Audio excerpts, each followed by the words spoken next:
Yes, I'm for cheese. Actually, Erwin consulted me. Sabi niya, Kuya, saan ba tayo? And then I said, ako ay kay cheese. Now it's up to you. Hindi kita pwedeng titahan kung sinong gusto mo. Sabi niya din kung kay cheese ka, sige. And then sinabi ko sa kanya dahilan at nakita niya magandang reason na binigay ko sa kanya, kaya sumang-ayon siya sa akin. Show sa Wanted sa Radyo. The reason why I'm here today, ladies and gentlemen, merong nagaganap na epidemic ngayon sa ating bansa at lumalala ang epidemic na ito. And it's about time na lahat tayo magtulong-tulungan para magamot itong malalang epidemic na for me. Example, recently, merong bus driver na nahuli ng mga pasahero habang nagmamaneho, nag-online gambling. Paano na kaya umaga yon? Paano na kaya kung sa gabi wala nakitang pasahero, nag-online gambling siya, nabangga, disgrasya. Meron pang jeep driver na nahuli din ng mga pasahero na nag-online gambling habang nagmamaneho. And meron pang sa PTEX ata yun, ni-raid ng mga pulis lahat ng mga bus drivers lulong sa online gambling. Napakarami ng taong lulong dito sa online gambling kasi napakadali ma-access. As a matter of fact, sa programa ko sa Wanted sa Radyo, hindi ko na mabilang recently yung puntahan ng mga magulang na nareklamo, yung kanilang mga asawa, anak, especially mga estudyante, hindi na nakapag-aral, napupuyat, at nangungupit na sa kanilang mga magulang para lamang makapag-online gambling. Especially itong scatter. Sobrang lala na. Something has to be done. That's why I'm filing a bill na total stop. Hindi yung regulated. Hindi yung strictly regulated. For me, no. It has to stop. Grabe na. Kailan tayo titigil kung bagsak na ang ating bansa, ang ating lipunan? We have to step on the brakes right now. And with your help kayo sa media, ma-disseminate properly itong information na ito para sa kalaman ng lahat na meron tayong sakit sa ating lipunan sa pamagitan ng epidemic, kung tawagin ko, itong online gambling. Go ahead, please. Sir, kasi may ilang senators din na nag-file na ng bill on online gambling but they want strict regulation lang kasi kapag total ban, baka magkaroon ng underground operations lang, sir. So, allow it but with stricter regulations po. Like, hindi pwedeng 18 and above, yung mga ganun, sir. Ay, 18 and below, I'm sorry. Okay, well, inahangaan ko yung mga kasamang senador na nagsabing strictly regulated itong online gambling. Pero ako, in my opinion, kailangan talaga total ban. Yung sinasabing baka mag-underground.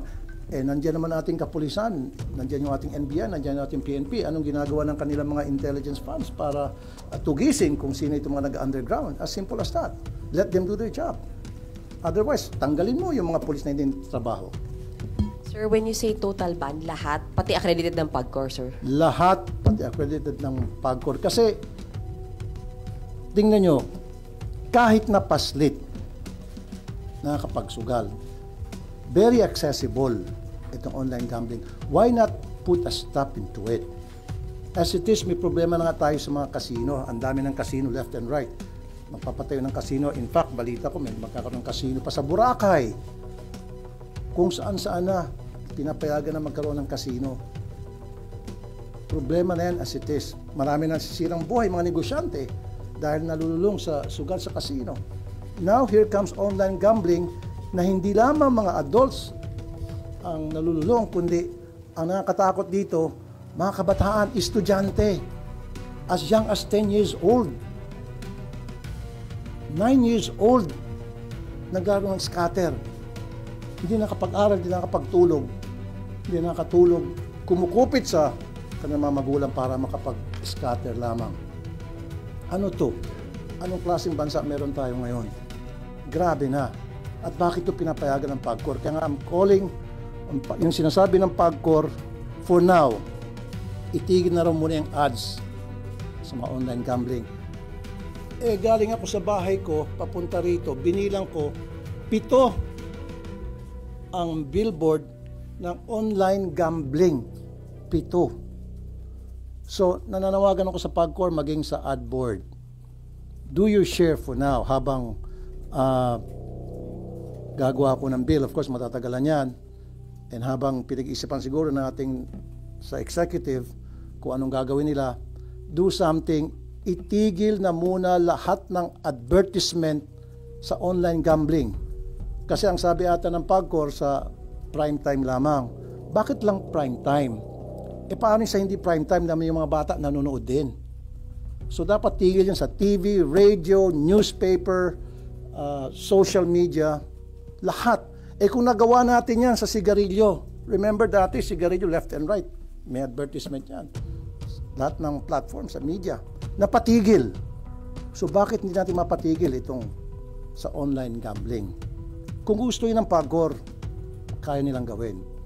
May kasabihan nga, kung gugustuhin, maraming paraan o may paraan. Kung ayaw, maraming dahilan o may dahilan. Yun lang yun eh. Mga celebrities na kilalang kilala, tapos sila pa talaga yung nag-endorser. Yun nga, nakakalungkot nga. I don't have anything against those celebrities. Siguro sa kanila, trabaho lang, walang personalan. Pero ang hindi kasi alam din itong mga celebrities na nag-endorse itong online gambling na maraming nasisira. Who knows, baka mga kamag-anak nila, kakilala nila, mahal nila sa buhay ay nalululong na sa sugal na ini-endorse nila mismo sa kanilang social media accounts or sa TV or radio. Pero paano yun? May mga malalaking tao daw, including lawmakers, ang engaged sa online gambling operation. Very good. That has to be investigated. Dapat imbestigahan. Sino yung mga politiko, sino yung mga malalaking opisyal na involved sa online gambling, online gaming? Sampahan ng kaso ombudsman. Sampahan ng kaso Sandigan Bayan. Find out who these people are.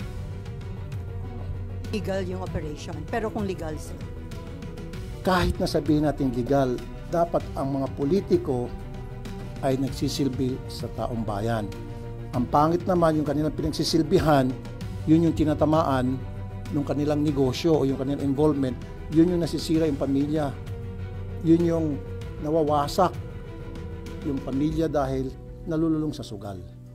Sir, sinasabi rin malaki yung magiging foregone revenue kapag total ban ng online gambling. That is correct. 140 billion, I think, if I'm right.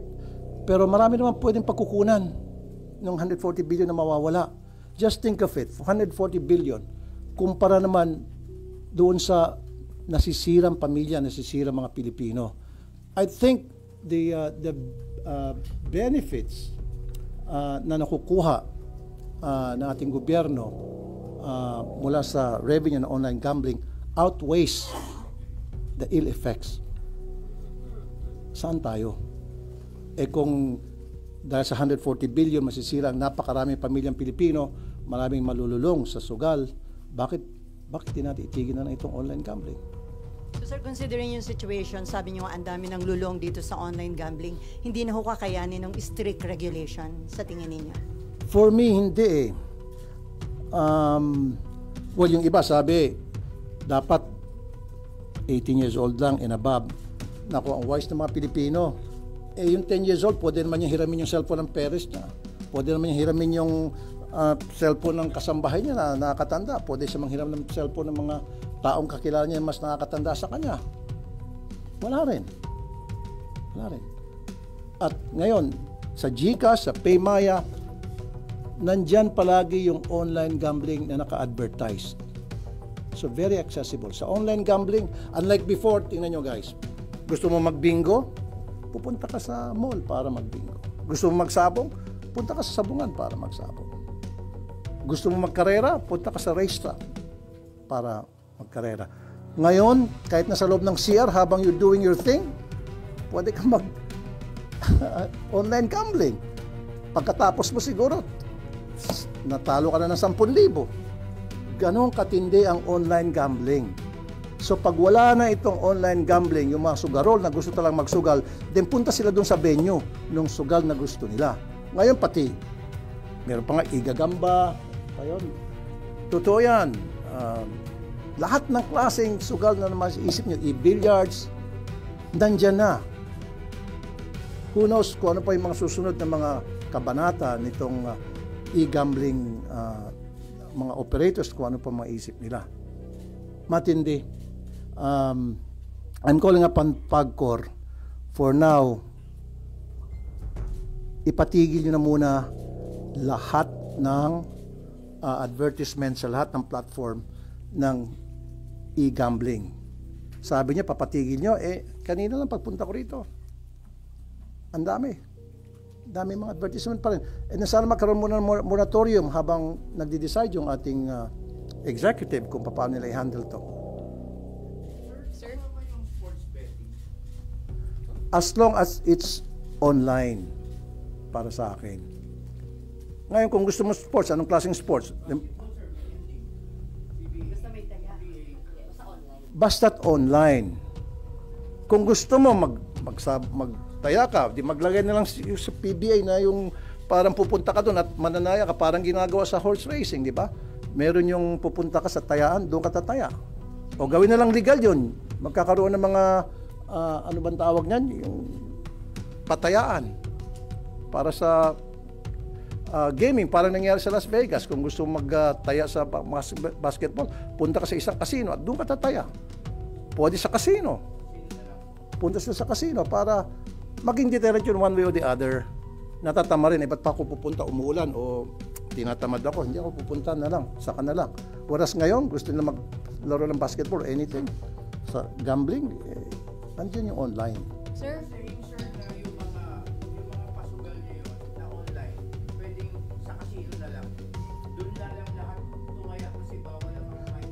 What I'm saying is, kung hindi lang sa casino, sinabi ko na kanina, gusto mo mag-bingo.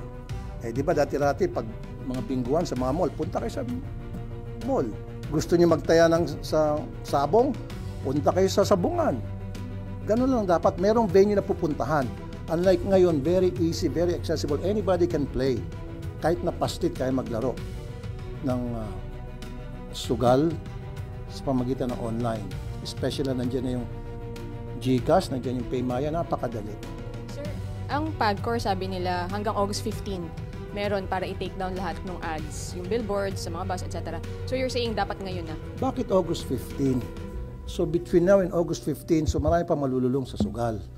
So kung gusto ng PAGCOR, sabi kanina, kung gusto, maraming paraan. Kung ayaw, maraming excuses na hanggang August 15. Why August 15? Let's do it now. Ganun dapat. Ora mismo. Kasi lumalala at lumala na talagang problema. Ayan na nga, yung nabalitaan natin, alam niyo naman siguro yan. Bus driver, akalain mo, habang nagmamaneho, nag-online gambling, buti na lang nakita ng mga pasahero at pinigilan siya. Paano kung hindi nakita? Paano kung gabi yun, natutulog yung mga pasahero? Sir, tapos Diskusya. doon sa revenue, sir, saan natin pwedeng kunin specifically yung mawawala kung hindi sa online gambling? Marami naman pwedeng pagkukunan ng budget yan kung gusto natin pamalaan. Di mag-alat ng budget para sa social services. Di ba? Kasi I think 40% of sa online gambling, if I'm not mistaken, ng revenue from PAGCOR ay napupunta sa social services. So dipunduan na natin yung DSWD. Itigil natin yung mga GL na yan. Ilan ba yung bilyon-bilyon yung galing sa GL? Lahat, ako mismo isusurrender ko yung GL ko. Kasi yung GL ko naman napupunta sa lahat ng pupunta sa action center ko. In fact, malaking bagay nga pag natigil yung GL na yan dahil kumbaga nagagamit pasintabi sa iba, nagagamit mga politiko para magkaroon silang pogi points sa kanilang mga botante. So yun, isang source yung GL, di ibigay dun sa DSWD para pandagdag dun sa social services. Yung mawawala as a result dun sa pera, kung sakali man na kumukuha ng pera ang DSWD sa PAGCOR o kung sa PhilHealth, di ibigay sa PhilHealth. Maraming pwede tayong gawin na paraan kung gugustuhin natin. It's just a matter of political will. It's just a matter of using our common sense, ika nga. Balikan kasi yung celebrities tsaka influencers na nag-e-endorse. Do you also have calls na, tumigil din sila na mag-withdraw from endorsing online gambling? Paano po ba, sir? Hindi ko sila pwedeng diktahan. Ang masasabi ko lamang, siguro mag-isip sila kung ano ba yung effect ng kanilang endorsement doon sa nakakaraming mga taong nalulung sa sugal dahil naniniwala sa kanila. Especially influencer, mabilis na maka-impluensya sa kanilang mga followers. So just imagine, sila, dapat isipin nila kung ano yung epekto noon sa kanilang mga followers. Baka bandang huli mga followers nila, imbis na matutuwa, alis na sa kanila at hindi na magpa-follow dahil sa iyo, na-bankrupt ako, dahil sa iyo, nasira ang buhay ko. Pero sir, sa cellphone, maraming apps na makikita mo nag-endorse ng mga online gambling. Baka doon karamihan. Yun nga, dapat talaga i-stop yun sa mga endorsement. Hindi lamang sa mga influencers, kundi total ban talaga pagdating sa advertisement sa online gambling. Kasi sa GCash, pagbukas mo ng GCash, Paymaya, nandoon palagi yung online gambling. Daming apps sir. Correct. So dapat, with the help of DICT, pwede naman i-ban yun eh.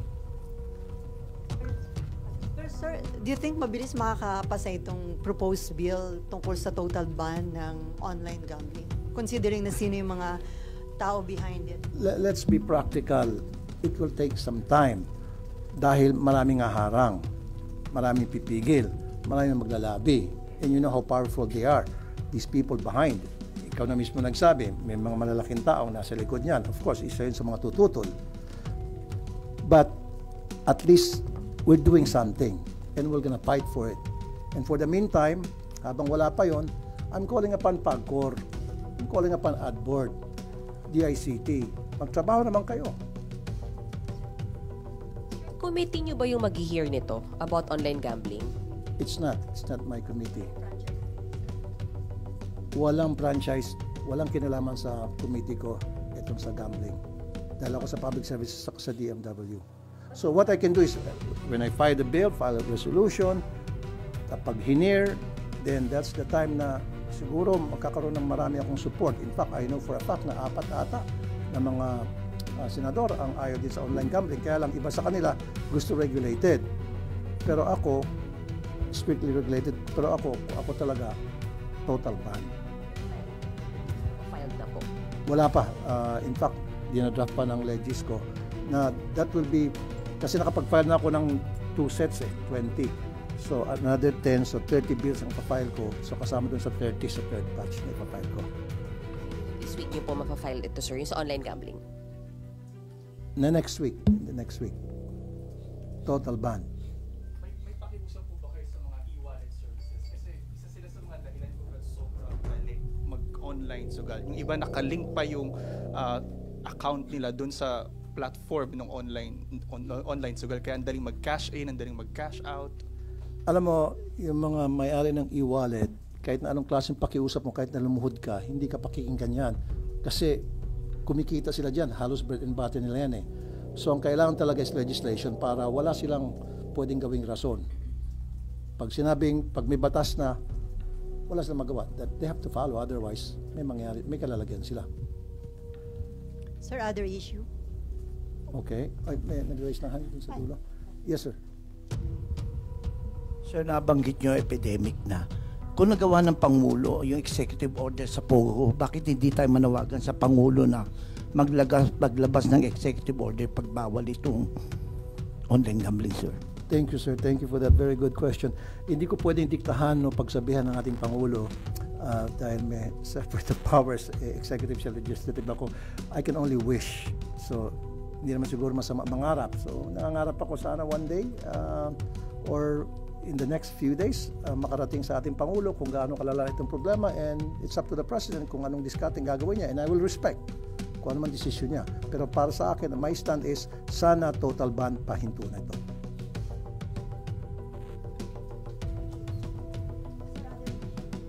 2 weeks from now, mag-open na yung session ng 20th Congress. Okay.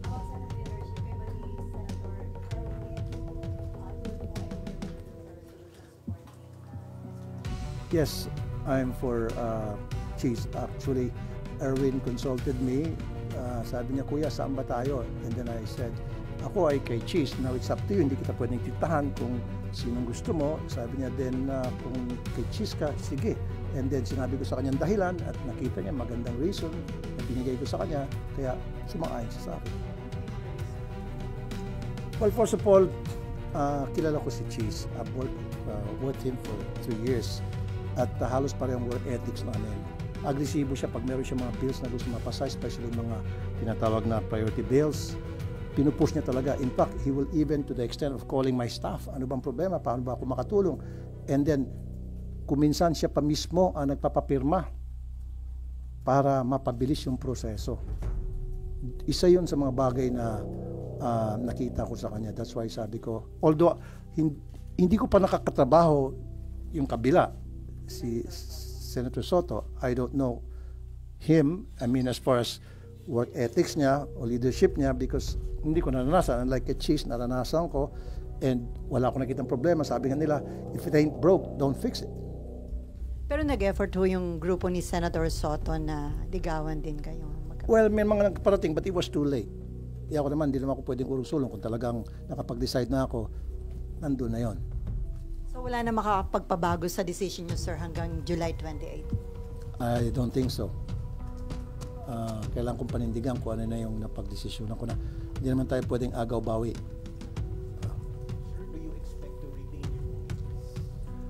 As far as I know, kasi I'm doing okay naman sa committee ko as chairman ng public services. I'm doing my rounds to make sure na safe yung mga pasahero natin sa bus, sa barko, sa aeroplano. Sa DMW naman, I've been going around different places sa iba't ibang bansa para tingnan yung sitwasyon natin mga OFWs. So, I'm doing well. Siguro naman, hindi tatanggal sa akin ni Cheese yung committee na yun. Madadagdagan ba, sir? I don't think so. Okay na sa akin yung dalawa para makapag-focus ako. Pag marami, baka makadistract. No, it's not. It's no longer mine. So Migrant workers and public services, yun yung committee. Dati energy na palang pinag-siya. Wala na kayong hiningi, sir, na iba?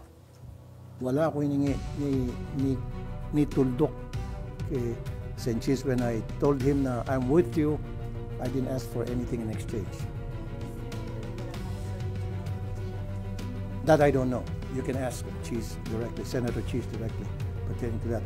All I know is yung committee ko lang. Sabi mo gusto niyo yung leadership style ni SPG. So kontento rin kayo sa pag-handle niya sa impeachment case ni VP Sara? So far, okay naman para sa akin.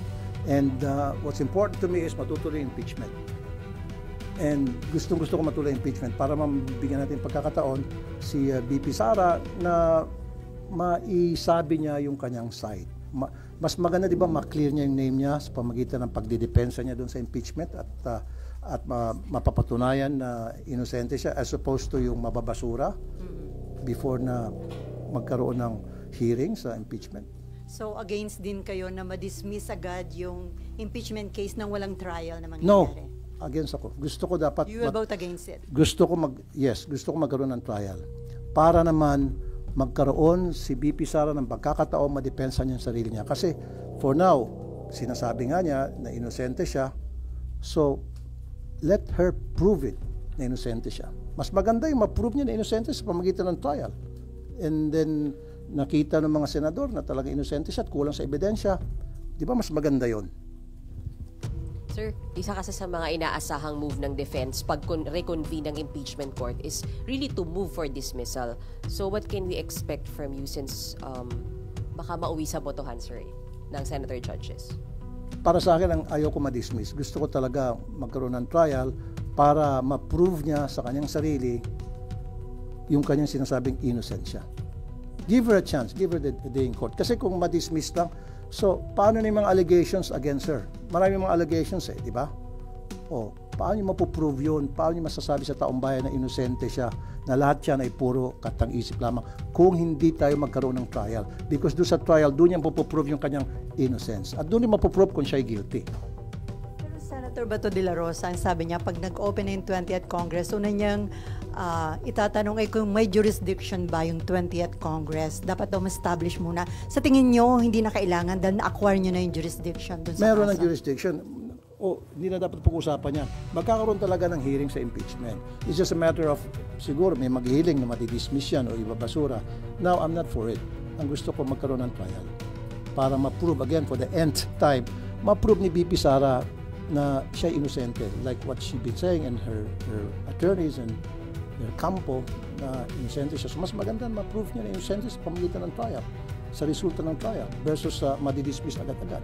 So wala siyang pagkakataon na mapakita sa taong bayan na siya ay malinis at yung mga aligasyon ay gawa-gawa lamang. May we know how you are preparing for the impeachment, sir? Are you getting or hiring extra legal minds to advise you? I've been talking to my legis every now and then. In fact, I've been also consulting to some lawyers. In fact, meron pa akong mga konsulta. I'm not gonna tell you their names. Mga former justices ng Sandigan Bayan, may former justice ng Supreme Court na nakausap ko. So I've been talking to some people and asking for their inputs. Bakit, sir? Ba't kinakailangan niyo, sir, na ganun karaming i-consult niyo? Because first time po, this is my first time na maka-attend o maging senator judge sa isang impeachment hearing. So dapat I should be prepared. Hindi ako pupunta doon ng blanco. Dapat meron akong sapat na kaalaman so that I can make intelligent decision at the end of the day. Pero wala kayong nakita, sir, na parang delaying tactic. Kasi sabi ni Babat ang tagal, parang hindi. For me, I don't think so. I don't think so. Pasok, labas na tayo doon, lampas na tayo doon sa delaying tactics na tinatawag.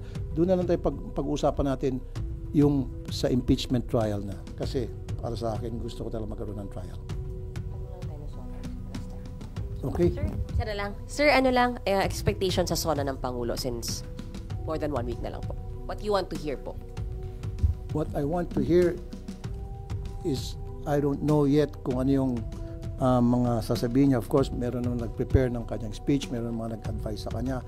Pero ang gusto ko sana, wish ko lang, hindi naman siguro masama mag-wish. Sabi nga nila, hindi naman siguro masama mangarap, libre mangarap. Pangarap ko sana sa SONA, baka pwedeng isali ng, sabi ko, big naman, Mr. President, pwede mo isama sa SONA mo yung tungkol dito sa problema natin sa online gambling. I don't know. But again, hindi ko dinidiktahan, hindi ko sinasabihan ang ating Pangulo because desisyon niya yan. Yung kung pakialaman, yung lahat ng mga ginagawa niya. In fact, karamihan sa kanya mga ginagawa ay support. Dahil nakita ko na kapareho na advocacy ako, I support him.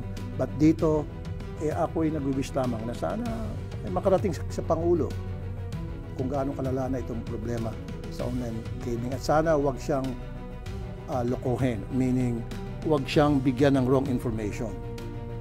Kasi usually yung ating Pangulo, umaasa lang naman yan doon sa mga advisors niya, doon sa mga alter ego niya, kung ano sinasabi sa kanya, yun ang pinakikinggan niya. Sana yung mga nakapaligid sa kanya, yung mga trusted niya, magsabi ng totoo kung gaano kalala na itong problema natin sa online gambling. Last year, SONA, sir, yung salient point talaga doon, yung nag-stand siya about Pogo. So is that something na gusto niyo? Which was very commendable. In fact, nagkaroon siya ng standing ovation. Isa ko siyang matumayo at pumalakpak ng gusto. Hanggang sa mabingi ng tenga ko sa kapalakpak sa kanya. So, since wish lang naman, sir, gusto niyo rin ba na magkaroon nga siya ng malinaw na stand on online gambling, sir, naman, this time? Sana nga, sabi ko, hindi naman masama mangarap. Pangarap ko lang yon. Kung magkaroon siya ng ganong klaseng stand, thank you so much. Sir, pahabol lang, isa lang po. Sir, ano pong masabi niyo so far doon sa development, doon sa online sabong, yung mga nare-retrieve daw ng mga buto? Yes, nakamonitor ako dyan. And our authorities so far are doing good, especially yung ating Philippine Coast Guard, which under sa committee ko yan, sa DOTR. And sabi nga nila, ayaw nilang galawin muna yung mga sako. Nakikinig sila, may mga forensic expert tulad ni Fortune na sabi dapat this is the way you should handle the pieces of evidence o yung sako, etc. So let's leave it at that. Kung ano yung mga ginagawa natin mga otoridad, suportahan natin. Fully support ako dyan. May mga korte tayo. However, pag nakita ko yung mga polis natin, medyo binawashi-washi yung ginagawa investigasyon, magsasalita ako.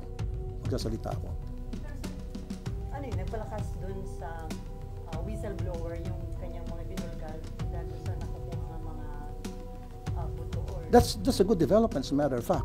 Kaya lang, may mga nagsasabi na baka planted daw yun. Siyempre, tuwing merong ginagawa yung damn if you do, damn if you don't. Ganun tayo mga Pilipino. Pag may ginagawa, yung ating mga otoridad, mali yan. Pag walang ginagawa, mali yan. So gumagawa yung ating otoridad ng trabaho.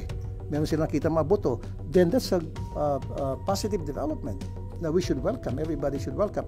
But it has to be investigated by the forensic experts, thoroughly investigated kung talagang magmamatch talaga yung, kasi so far sa balita ata, 12 na ata sa mga family ng victims ay nakunan ng DNA samples para i-match yun, gagawin ng cross-matching. So let's leave it at that. Sana maging successful yung gagawin cross-matching.